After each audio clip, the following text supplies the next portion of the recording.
Hello friends, I'm very happy to have you back. Tonight, we're diving into the Appalachian Mountains for 6 terrifying horror stories about disappearances, strange sounds in the woods, and things hiding in the darkness. If you enjoy scary stories, don't forget to subscribe. And if you have a horror story of your own, leave it in the comments and tell us where you're watching from. This has been eating me and I have to take this off my chest.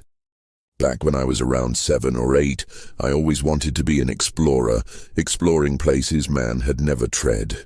When I was 20, I came across a large sum of money and quit college to explore my childhood dream. It worked out for several years, where I explored places such as the Amazon, Himalayas, and I even traveled to the North Pole. A few years ago, I took my last trip. It had been a few months after crossing the Sahara, and I felt like taking a break from these dangerous places and have a nice, relaxing trip. Me and 4 friends bought plane tickets, packed out bags, and flew to Pennsylvania. When we arrived in the airport, we rented a car, got some last-minute supplies, and drove the rest of the way into the mountains. On the way, we decided that we would travel down to Alabama, where we would then travel home from there. Once we arrived in the mountains, we said goodbye to John, who would be taking the car to where we would end, and began walking. For several days we walked, set up camp, hunted for food, and had fun. About 10 days in, as we were making camp, a herd of deer began grazing nearby. One of us, I forgot who, shot at them, killing one to eat later. Most of the deer ran after the gunshot, but one stayed behind for a few seconds before catching up. Before that one ran, I swear it stared right at me. I couldn't move for what felt like hours, stuck in place by what felt like fear. But I did not know what or why I feared it at the time. But looking back, I understand that it was because its eyes were wrong. They were staring forward, not of the side of its head, but on the front. After this happened, me and the others joked about how that deer was fearless, or how it was deaf and didn't hear the gunshot. After this, we retrieved the deer carcass, cut it up for storage, and at around 10 p.m., we settled in our camp for the night and drifted off. I remember waking up in the middle of the night to chewing. It sounded wet and mushy, like eating raw meat. It came from the direction that we hid the food and assumed that some animal got into the deer we killed. I knew that trying to fight an animal eating wasn't a good idea, so I just hoped that there would be enough left to eat in the morning and went back to sleep. When we woke up in the morning, we found nearly half the deer gone, with only one set of prints. What animal could eat half a deer? I asked, not expecting an answer. Maybe a bear. It is nearing fall, so they could be getting ready for winter. Jacob, one of my friends, replied. Wait, look at the tracks. Doesn't that look like hooves? Alex said, confusion cutting across his face. Wait a minute, there's also only 2 feet on these prints. It was walking on only 2 legs. What kind of deer does that? Alex added, fear mixing with his previous confusion. We all decided to leave sooner than later, wanting to get distance between us and whatever did this. We packed much quicker than we did the previous days. To this day, I still can't find some of the pieces to my tent, which were probably left here in our hurry.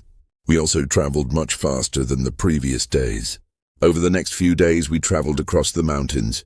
Several times I could have sworn I saw a single deer in the corner of my eye, but when I looked, it was gone.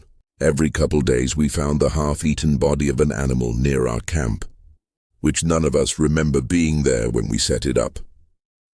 On the final day of travel, we decided not to set up camp and to hike through the night so we could get to the end of our trip faster and see John.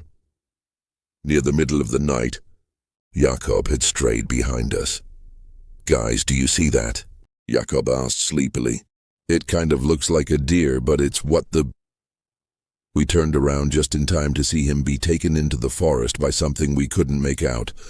We both began running as fast as we could, hoping that we could make it to the end before we got taken as well.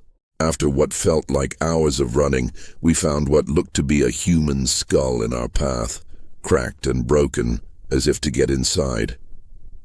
Blood was still clinging onto it. We began to run harder, but Alex tripped on a root. I didn't look back. I kept running until by some miracle I reached the car that John was sleeping inside. I began banging on the door to get him to wake up. He unlocked the door and asked, "Where are the others? Why were you running?" "Just drive, they're gone dead," I screamed. Just as the car turned on a deer on two legs, the very same I saw on that fateful day, ran into view. John sped away as I watched the deer stop, get on all fours, and walk deeper into the mountains. I didn't want to go camping, but the trip was a compromise with my husband. In the spring, I'd go sleep in a tent with him. 6 months later, in the dead of winter, we'd go to an all-inclusive beach resort for me. See? Compromise. The drive was long, and made even longer by the fact that my husband was a constant fidgeter, always tapping his fingers, jiggling his leg, combing his fingers through his hair, and otherwise shifting about. Truthfully, I'd never even considered camping before. My parents didn't believe in it. They'd grown up poor, and sleeping in the open air with no plumbing or electricity was too close to their own childhoods. When I told my mom about our upcoming trip, she shook her head derisively. But when I told her exactly where we were going, she gasped, her eyes wide, and whispered, as if reciting from memory, "In the mountains older than bones, strange things hunger for them." "Wait here," she urged before going upstairs. When she returned, she pressed a necklace into my palm, my grandmother's amethyst pendant. She held my hand in both of hers and squeezed them before continuing. "When your father and I left the woods, it wasn't just because we were poor." I made a non-committal hum of acknowledgement and pulled my hand away to inspect the jewel. "Only half listening. There's things in the forest we wanted to protect you from." She gripped my forearm painfully tight to get my attention, and I startled. "Listen to me. I don't want you to go, but if you do once the sun sets, don't talk to anybody you hadn't set eyes on before nightfall." My mom's stare was intense, her voice tight as she kept going. "I don't care if you hear someone screaming for help. I don't care if someone you think you know walks up. Jesus himself can come down from heaven, but don't you speak to him."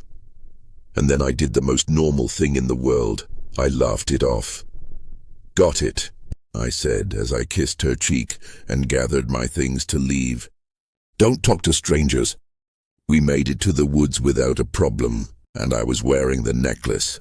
I liked amethyst, and I loved my grandma, so there was no reason not to. I'd pledged not to grumble or complain on the trip, and it truly was pleasant while we hiked to the campground. My husband set up our tent, and I started making campfire chili. Everything was going perfectly. Dinner was good, and we just started roasting s'mores when it suddenly felt like the temperature dropped at least 20 degrees. I exhaled and saw my breath. "It just got really cold," he said. "Yeah," I agreed. There was a loud crack in the woods, like a tree branch snapping behind us, and we spun around. Then one in front, then two to either side. We were surrounded but couldn't see anyone. There was a rustle, a susurration of whispers, voice-like but indecipherable. "Hell," my husband started to call. "Shh." I hissed at him.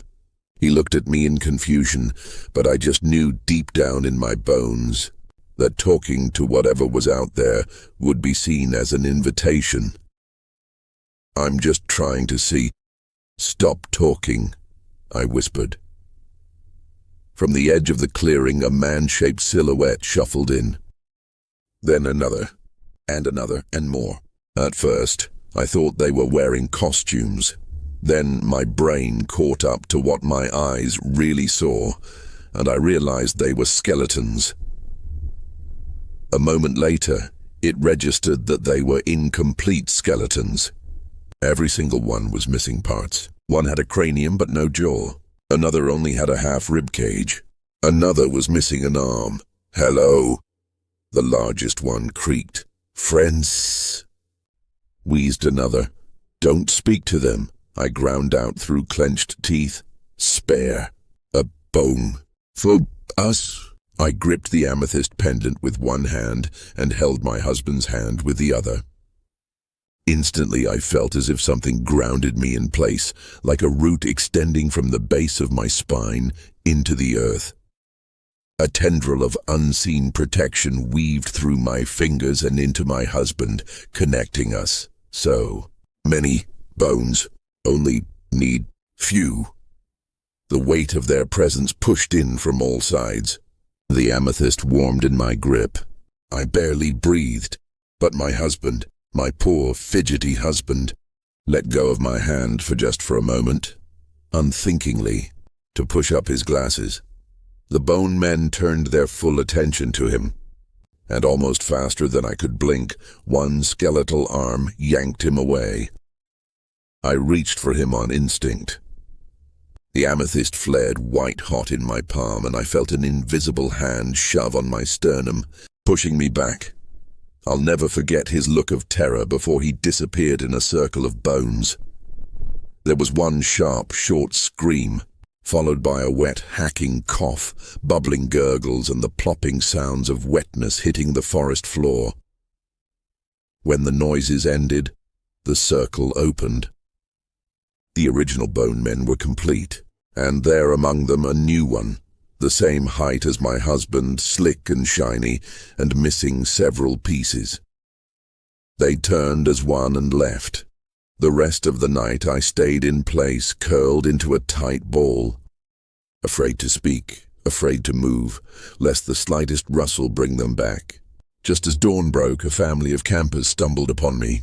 They called the rangers when I didn't respond. I was catatonic, they said. In the hospital, I was interviewed repeatedly. From their perspective, nothing in my story made sense, but it was explained away as shock and trauma.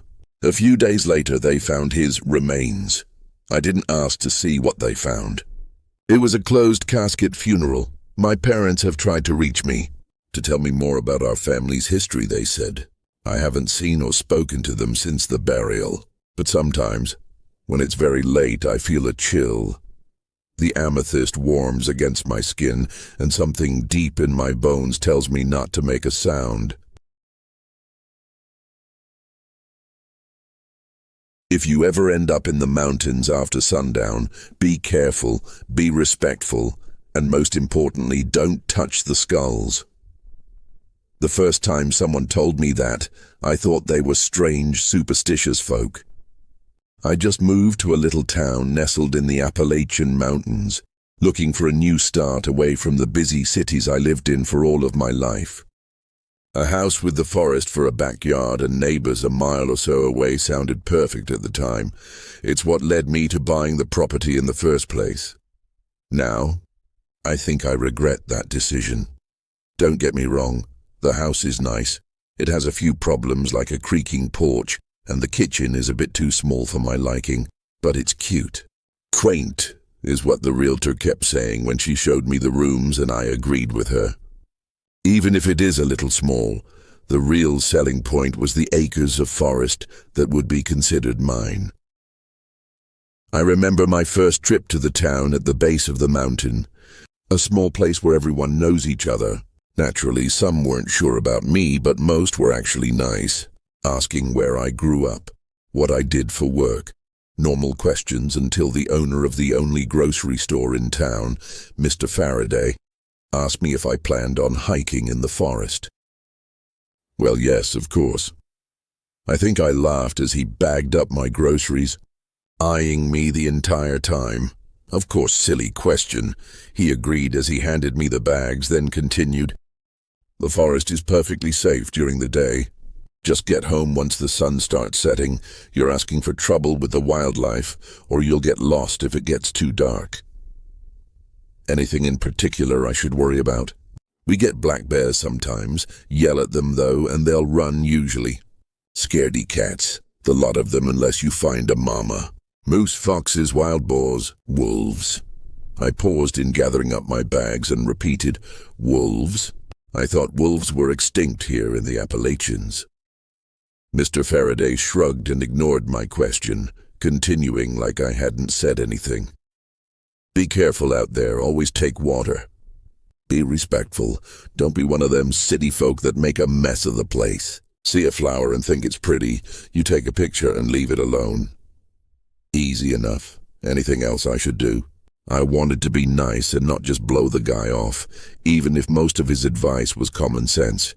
Then again, I didn't doubt there had been trouble in the past with some outsiders. It happened all the time in the parks I would go to as a kid. Jerks that would come through and leave beer cans or cigarette butts everywhere. He met my eyes, staring for a second too soon before he replied, "If you see skulls or bones, don't touch them. If they're in the way, you go around them." I stared back, feeling uneasy as he suddenly smiled and said, "You come back soon, you hear? I run specials every week on fresh produce and meat." I should have listened better to him. The first few times I ventured into the forest, it was always in the late morning. There's an old trail behind the house, overgrown but still usable, and use it I did. The forest is beautiful. There are all kinds of songbirds and small animals and interesting plant life to see. I tried going in the morning when it wasn't too hot. I made sure to bring water and wore good hiking boots whenever I had time for a walk before work. There is a point in the trail where it branches off in two directions, and that is the point where I turn back around. The last thing I wanted was to choose the wrong path and end up hopelessly lost or unable to find my way back. Then work changed my schedule, so I started going in the late afternoon. I stayed out longer, just getting done with my hike as the sky was bathed in pinks and oranges, the sun no longer visible but giving just enough light.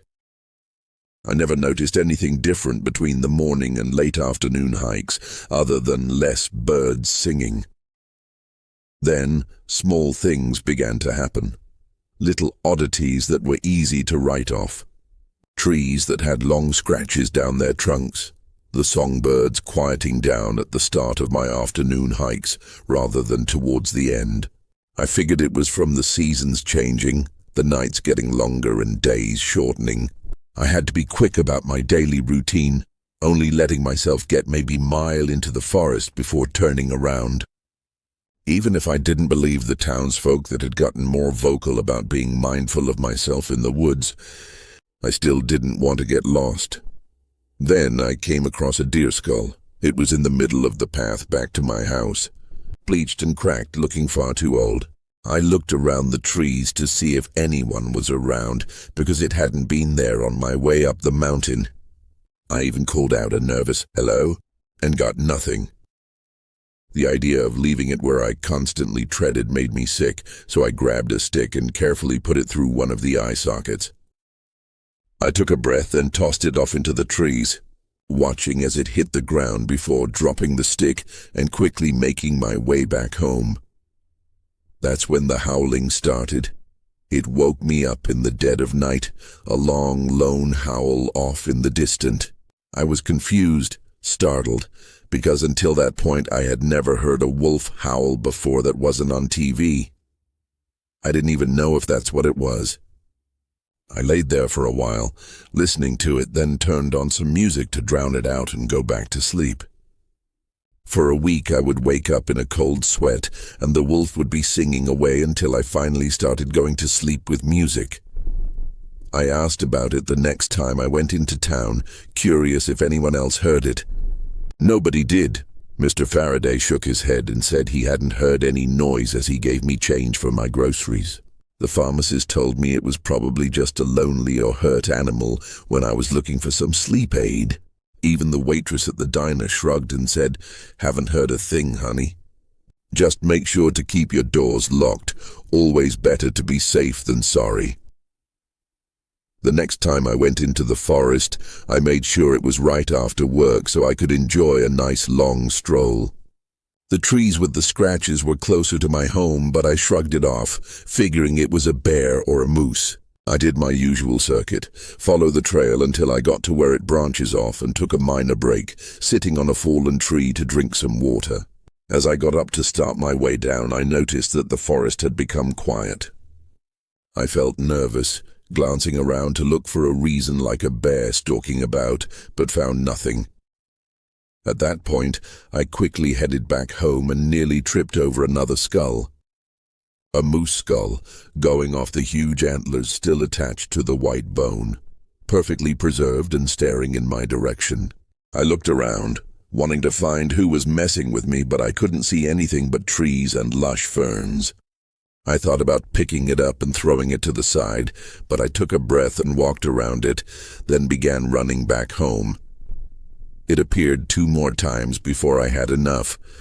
On the 3rd time, I picked it up and threw it into the trees.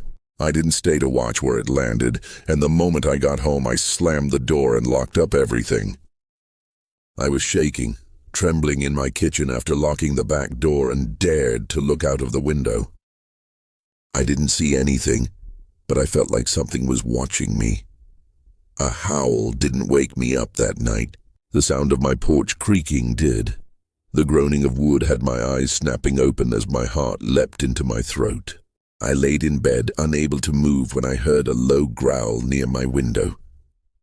The curtain was drawn so I couldn't see outside, but I could hear whatever it was. The sound was that of an animal, but something didn't quite sound right. I tried putting my finger on it when the growling stopped for a second, then a howl rattled my windows and my bones. I rushed to my bathroom, the only place in the house that had no windows, and slammed the door shut, curling up in the bathtub. I didn't move until my alarm rang at 7 and the sun was shining through the curtains. It kept happening. Every night. The porch would creak. The growling would begin then. Finally, the howls that lasted until the sun came up. I had enough by the 4th or 5th night and drove back to town, functioning on a cocktail of adrenaline, fear, and caffeine. I had to wait for the store to open, but the moment it did, I sought out Mr. Faraday, who was stocking some items on the shelves. He glanced at me, then said, "You look like shit. If you need help sleeping, you should see the doctor. Something keeps showing up at my house. I think it's that wolf I was telling you about." He froze. A slight tremor in his fingers before he turned, calling, "Sarah, mind the front. I'll be back." He didn't wait for a reply and instead headed to the back of the store, motioning for me to come along. I did so, following him through a door that led outside. Once out in the too sunny morning, he lit a cigarette, then sighed, "I told you to mind the bones." I broke down at that point, lack of sleep leaving me without a filter. It kept showing up. I ignored it the first time and it kept getting in my way. What was it? A moose skull. There was another skull 2 weeks ago. It was a deer, but I moved that with a stick. A shake of the head. "Still counts, son. What happened after you moved the deer?" I admitted that's when the howling first started, but it was far off in the distance, easy to ignore. Something that had him frowning but not interrupting until I finally asked, "It's not a wolf, is it?" Mr. Faraday looked at me for a long time, then stubbed out the cigarette before reaching for another one. "I told you what not to do, and yet you did it. Now you've got a mess to deal with." I opened my mouth, so ready to demand he answer my question, but he kept going. "Now listen here, and you listen. You're going to buy some meat, the reddest, bloodiest meat I have, then go home and put it in the fridge. When the sun is setting, you're going to go into that forest with the meat and put it on the path. The minute you do that, you turn tail and run home. You don't look back no matter what sounds you hear or feeling you get. You run and lock up tight, and it'll just go away just like that," I asked, feeling a tiny bit hopeful. The next words dashed those hopes away. "Nothing is guaranteed, son. This is you trying to make amends. It doesn't mean you'll be forgiven." Anger boiled in me and I snapped at him. I didn't even do anything. He shook his head with a small frown and said, "You showed disrespect and acknowledged them. That's enough in a place like this." I opened my mouth, but he brushed past me and asked, "You gonna buy the meat or what?" I ended up doing so. I didn't know what else to do and figured why not just go along with it. I couldn't explain anything else, so why not try to make amends? I bought the bloodiest steaks I could and drove back home in a daze. I set an alarm to ring just before sundown and crashed on my couch until then. It was surreal, walking out to the trail as the sun began its descent. I noticed that more and more trees had the strange scratches on them and shuddered at the idea of something or many somethings being so close to the house. I walked about 10 minutes up the path before laying out the steaks. It was disgusting, the blood collecting on the brown butcher paper, but I piled them up, then looked around. I couldn't see anything, just the usual trees, and decided to head back home. I took a handful of steps when I heard it, a low growling from behind me that had the hairs on the back of my neck standing up. Heavy thumping followed the growling, getting closer and closer and breaking me out of my stupor. I got my feet moving again and headed back to the house as the sound of teeth ripping into raw meat met my ears. Once I was at the end of the path, my home in sight, I dared to turn my head before I ran back to the house, scrambling up the porch and barely slamming the door shut in time. It had been right behind me, following like an obedient dog, only it wasn't a dog, not even a wolf.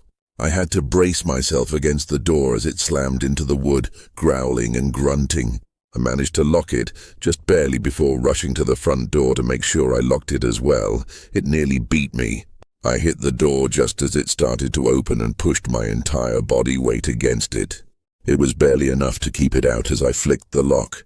I stumbled back, shaking and panting, staring at the door as the growling began all over again. This time I followed it to the back porch and peered through the window. It walked on 4 legs, fingers sprayed out with long claws for nails and covered in black fur in some places, pale human skin in others.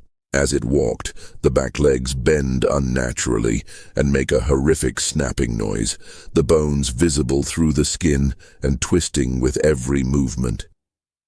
The head is the most disturbing. A bloodied muzzle that stretches out too much for a wolf, eyes glowing red, and can open the mouth far too wide. The fangs are all black and red with blood. Too long, too curved when it closes its jaws. Blood oozes out.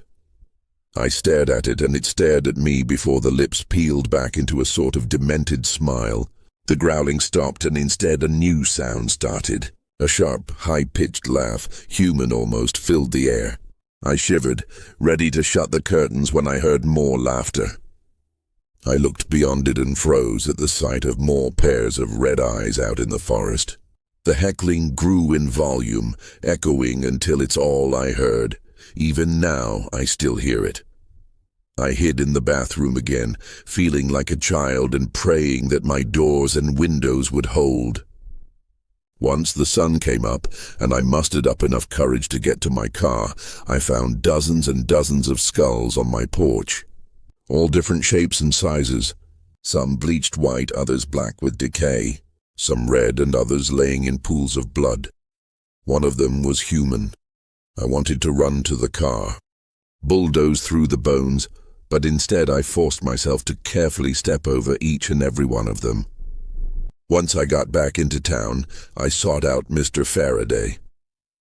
He listened quietly to my account, looking disappointed and annoyed by the time I was done, and said, "I told you not to look.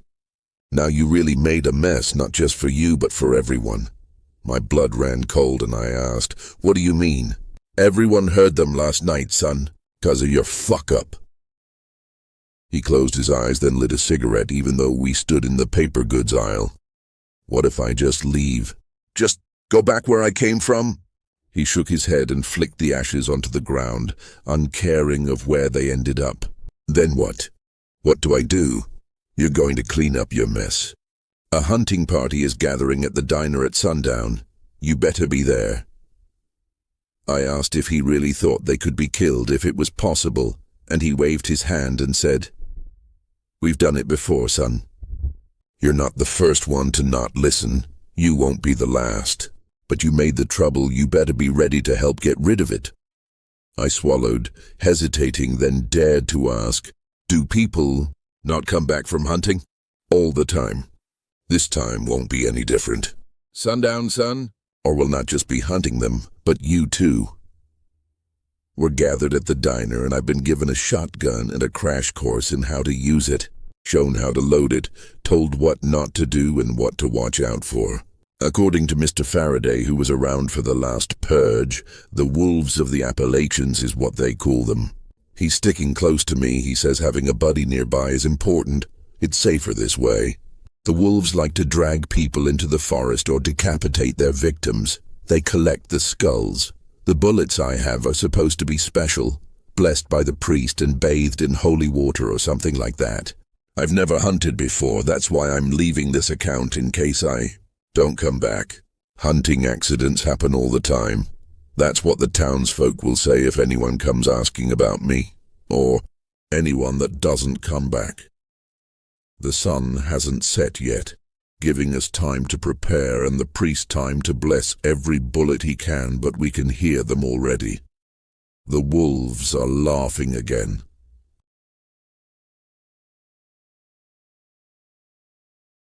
I didn't think I would be making an update, but I figured it was the right thing to do since all of you were so supportive when I posted a few days ago. It all came to a head, I guess, and my family and I are currently living in the worst-case scenario. Here's my original post. My parents and the cops were still organizing search parties in the woods surrounding our house. Their working theory was that Kevin had some sort of underlying mental health issue that was made worse by the weeks of isolation on the trail. They also think that maybe he could have been given something or taken something while out there in the chemical reaction of whatever drug caused some sort of psychosis. Couldn't bring myself to tell them that that thing wasn't my brother. All the comments on my last post made that pretty clear. I don't think I can say that I had accepted the fact he was gone at that point, but I knew whatever we found of him, if we found anything at all, would not be my brother. Well, we did find him. It happened last night. It was late, but my parents were still out with the police and sniffer dogs in the woods. I was told to stay home in case he came back while they were gone. I was sitting in the living room, keeping an eye on the side yard where the woods start to get thicker, when I heard this weird thunking sound. It was slow and paced evenly like a metronome. Thunk, pause, thunk, pause, thunk.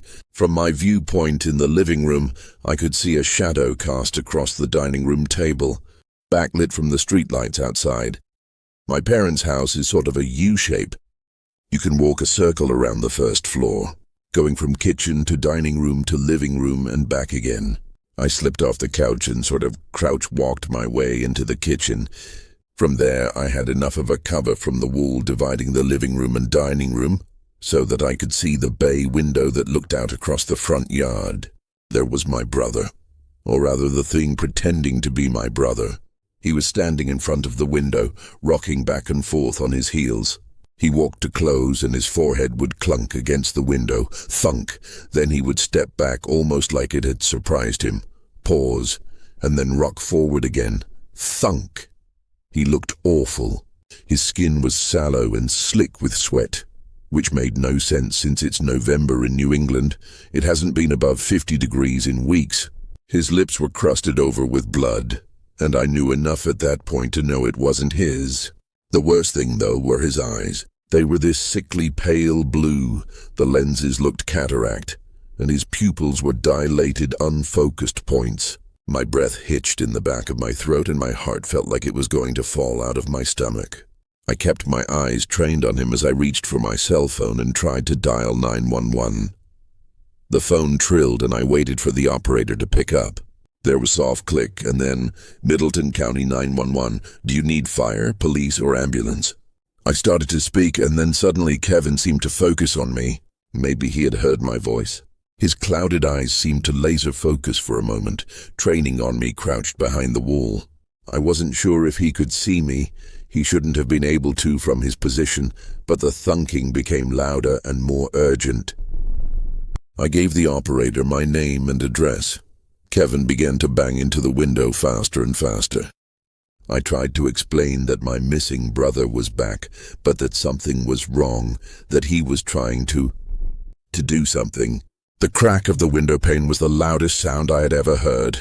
I watched as my brother slammed his head again and again into the glass.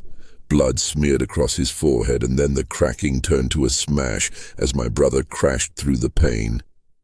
I screamed, I dropped my phone, and I ran. The only room in my parents' house with a lock is the bathroom, so I scrambled to get there and lock the door. Once I was there, I could hear Kevin falling through the broken window and lumbering around the house. His feet sounded unnaturally heavy, like they were waterlogged. I could hear the crunching sound of broken glass under feet, and I looked around for something, anything, I could use as a weapon. I just kept telling myself I would not go down without a fight. As quietly as I could, I took the cover off the back of the toilet tank. It was heavy and made of porcelain, and I figured that even if it didn't kill that thing, hopefully it would at least stun it enough to give me time to make a break for it. I could hear him outside the door, sniffing the air like a dog. I held my breath and readied myself. There was nothing for a few moments. No sounds of walking or sniffing. I waited a few more seconds before I knelt to the ground and peered under the gap in the door. My brother's dead eye stared back at me. I screamed as the door began to bulge as that thing shoved its shoulder into the frame. I grabbed the tank cover again, readied myself.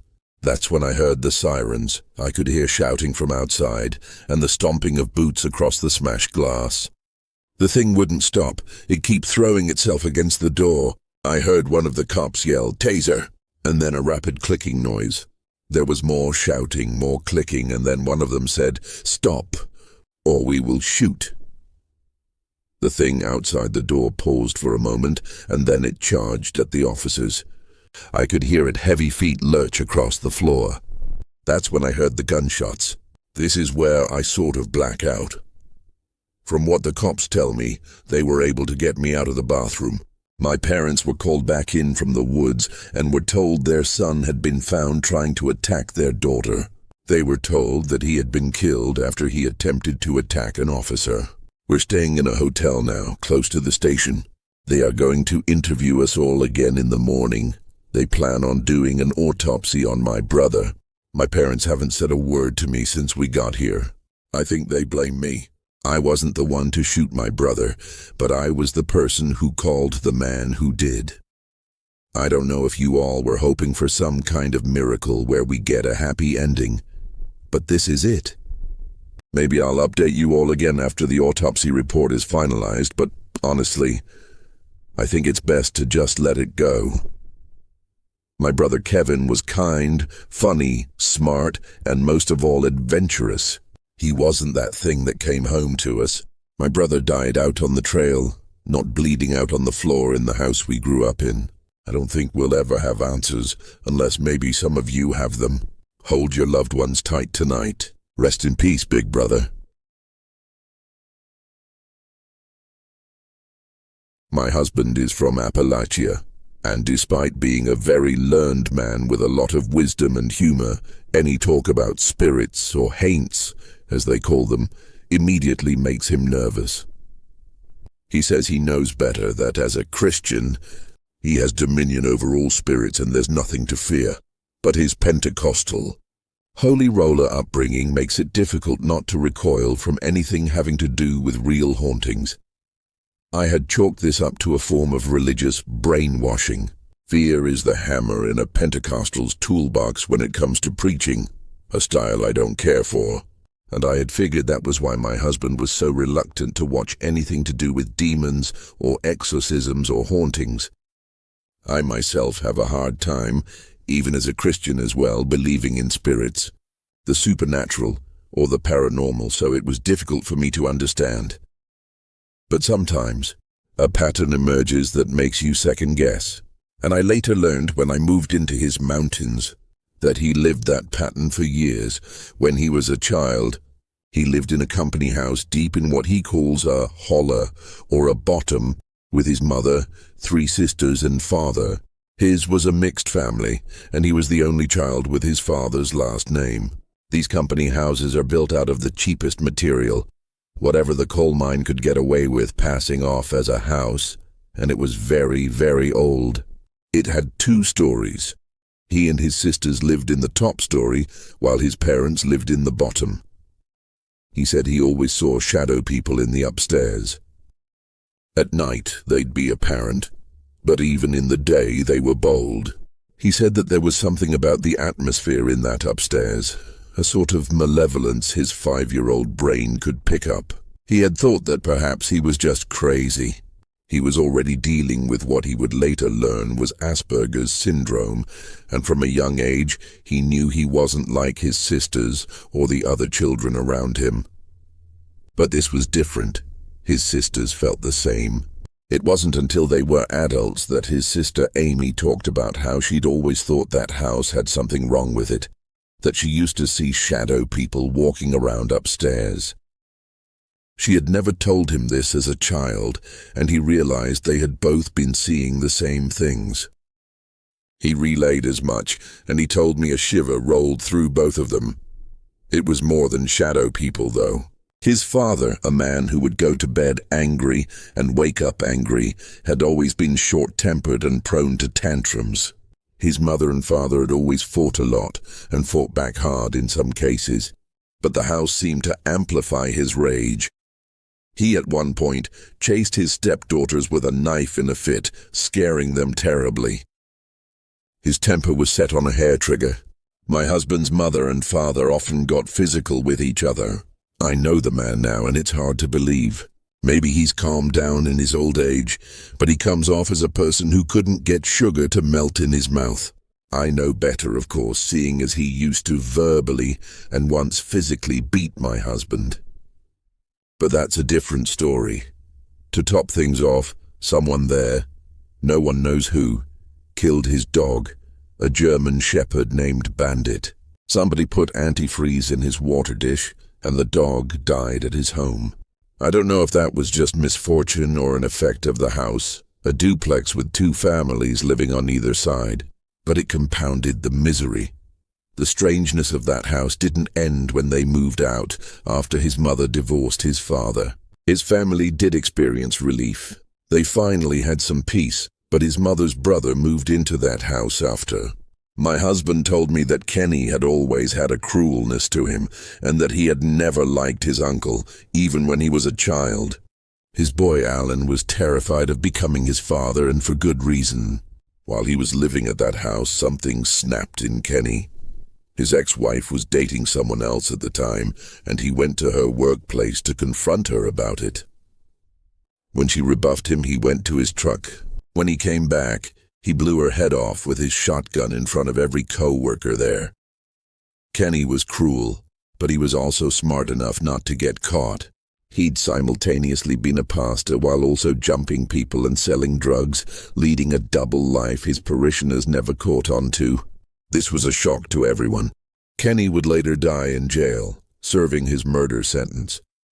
Perhaps my husband's family just had bad luck with men, or maybe the stress of living in the deep, deep mountains, a place where poverty and a sense of listlessness is rampant, drove them to do things they normally wouldn't do. But there was something about that house. I'm inclined to believe the scientific answer. I'm an empiricist, someone who believes in the rational, but when a pattern emerges from your experiences, that isn't necessarily something you can ignore. That house is still there. We drive past it every time we go to town. You wouldn't think people still live in it, given its state, but they do. I sometimes wonder if they see the shadow people or know the misery that went on in there. I don't think it's worth finding out. Les, I've lived my entire life in a holler on the outskirts of Wyoming County, West Virginia, deep in the mountains of Appalachia. It's a place so remote most folks don't even know it exists on a map. Just a handful of families and dense, unforgiving woods. This place doesn't have neighborhoods, doesn't have sidewalks, and most definitely does not have trick-or-treaters on Halloween. Halloween isn't a holiday here. It's a test. My family, and the others who've lived here long enough to know, follow a set of rules on Halloween night. It's not tradition or superstition. It's survival. Those who didn't follow the rules didn't live long enough to tell anyone about it. Our rules aren't just about keeping doors locked or avoiding dark places. They're specific, with reasons rooted in events we don't talk about. My dad always said they came from my great-grandmother's time, when people came to these mountains from Scotland and still believed in the old ways. Whether it's spirits, or something else that's out there, or things just too old to name, Halloween night here has always been a game of life and death, and each rule existed to give you just enough of an edge to make it through till morning. The first time I broke a rule, I learned why they exist, and I'll never forget it. Every October, around the second week, the rules went up on the fridge. We lived by them. My family took them seriously, and not just in a keep the kids safe kind of way. No, these rules were for everyone. Break one and you'd put us all in danger. Here's how they go.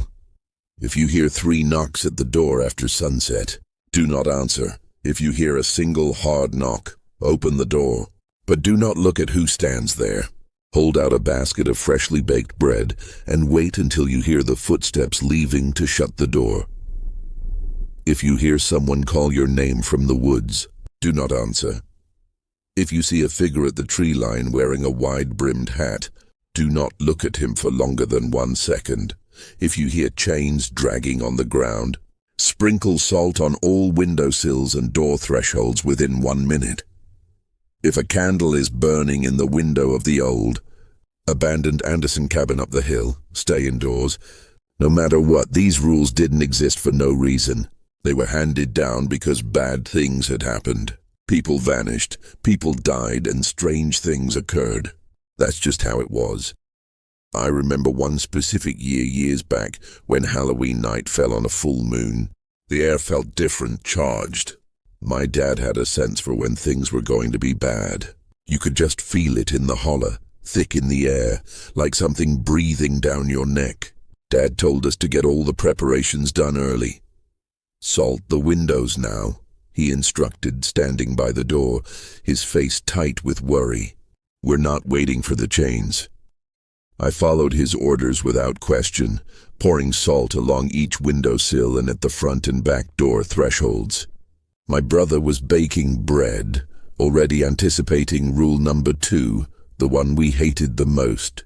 It was the one that forced us to interact with whatever knocked, whatever stood on the other side of that door. We never knew who or what it was, but we knew if you didn't offer bread, or if you dared to look, it wouldn't be good. By late afternoon, the house was fortified. The bread was cooling on the counter, its smell filling the kitchen. The fire was lit, burning low, and a 12-gauge lay across Dad's lap like it always did on Halloween. Isaac, my younger brother, sat closest to the window, glancing out every now and then. We had about 3 hours before sunset. The rules were clear, everything bad happened after dark. But the waiting was the worst part. The longer we sat there, the more anxious we became. Did we use enough salt this year? Isaac asked quietly. Dad didn't answer. He just stared into the fire, gripping the gun tighter. That was answer enough. The first knock came just after dark. A single knock, slow and deliberate. Isaac and I froze, staring at the door. Dad stood up, motioning for us to stay back and be quiet. I swallowed hard, heart pounding in my chest. It was time to follow Rule 2. Without a word, Dad picked up the basket of bread from the counter, freshly baked, still warm. He walked to the door, resting one hand on the knob. "Remember," he said, his voice low and steady. "Don't look." He opened the door just wide enough to slip the basket through the crack, his eyes focused on the floor. The warm smell of the bread wafted out, and I could hear a faint shuffling on the porch. Whoever or whatever it was out there. I saw a flicker of movement from the corner of my eye, a shadow stretching across the porch, but I didn't dare look. Dad held the basket out, his hand shaking slightly. For a few heartbeats, there was no sound, no movement, and then footsteps. Slow, heavy footsteps retreating from the porch. He waited until they faded completely, then shut the door quietly, locking it tight. Isaac let out a breath. "Why don't we just leave the bread out early? Why do we have to wait for the knock?" Dad's face was pale and his eyes were hard. "We have to wait for the knock. And if we don't answer the knock, it'll come in. We thought it was over. We had followed Rule 2 to the letter, and for a moment it seemed like things were quiet. But here, nothing stays quiet for long on Halloween. Isaac was the first to notice him. He was standing at the edge of the woods, just where the trees meet the clearing. He was tall and thin, a wide-brimmed hat casting his face in shadow. He didn't move, didn't make a sound, but he was there, watching. Isaac gasped, pointing. "It's him," he whispered, voice trembling. Dad didn't need to ask who. He knew, we all did. "The man in the hat. Don't look at him," Dad snapped. Not for more than a second. I glanced, just enough to confirm he was there. A tall, dark figure almost blending into the shadows of the trees, but distinct enough to make my blood run cold. I looked away quickly, heart hammering in my chest. We got away from the doors and windows of the house and sat huddled in the living room, the fire our only light. Outside, the man in the hat stood at the tree line, unmoving as the night crept on. It wasn't until after midnight that we heard the chains. At first, it was faint, a metallic clinking that seemed distant, almost like it could have been the wind. But it grew louder, closer, until it was unmistakable. The sound of chains being dragged across the rocky ground outside. Isaac's face turned pale. He shot me a look, wide-eyed and terrified. "The salt," he whispered. Dad nodded grimly. "Go check." I got up slowly, trying to control the tremor in my legs. I circled the house, inspecting every window and doorframe. The salt lines were intact. Nothing had disturbed them. The chains continued to scrape outside, dragging closer and closer, but we didn't dare open the door. We didn't dare look. We stayed inside, sitting together in the flickering light of the fire, listening to the sound of the chains until the first light of dawn broke through the windows. We had made it through the night. The man in the hat was gone. The chains had stopped. But as the morning light seeped through the shutters, I glanced toward the old Anderson cabin up the hill, and there it was. A single candle still burning in the window. The rules are clear. When the candle burns in the Anderson cabin, you stay inside. No exceptions, no excuses. Even with the sun beginning to shine and the birds beginning to chirp, the sight of that candle filled me with a primal fear. We have to wait until the candle goes out before we can go outside, before the night is truly over, and that's how it goes here.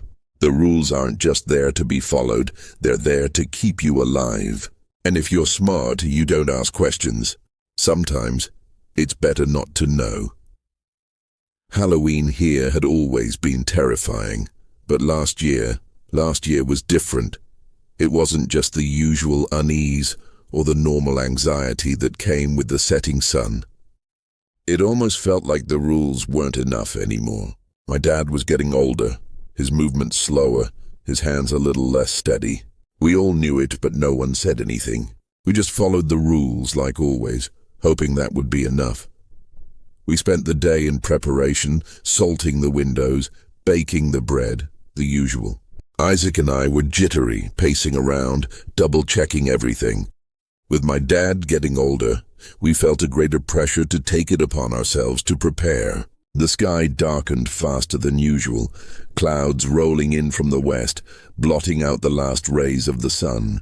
By the time dusk fell, the fire was burning low and the house sat in darkness. Dad sat in his usual spot by the door, the shotgun across his lap. The basket of bread, fresh out of the oven, sat next to him.